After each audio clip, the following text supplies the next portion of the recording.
Dala naman kami ni Kuya. Lakad-lakad kami. Ha? Hindi, sige, hindi. Ito guys, namahan ko lang si Kuya. Kasi nagpadala siya.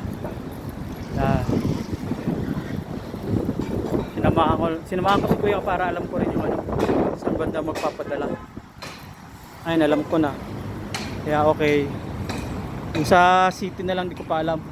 Doon ako bibili ng internet SIM. Ayan. Unti ko lang nalalaman saan banda magpadala.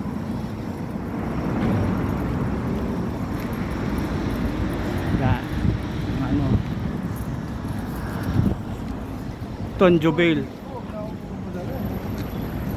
Pauwi naman na ako. Oo, kaya nga. Anong pangalan tong lugar na to, Kuya?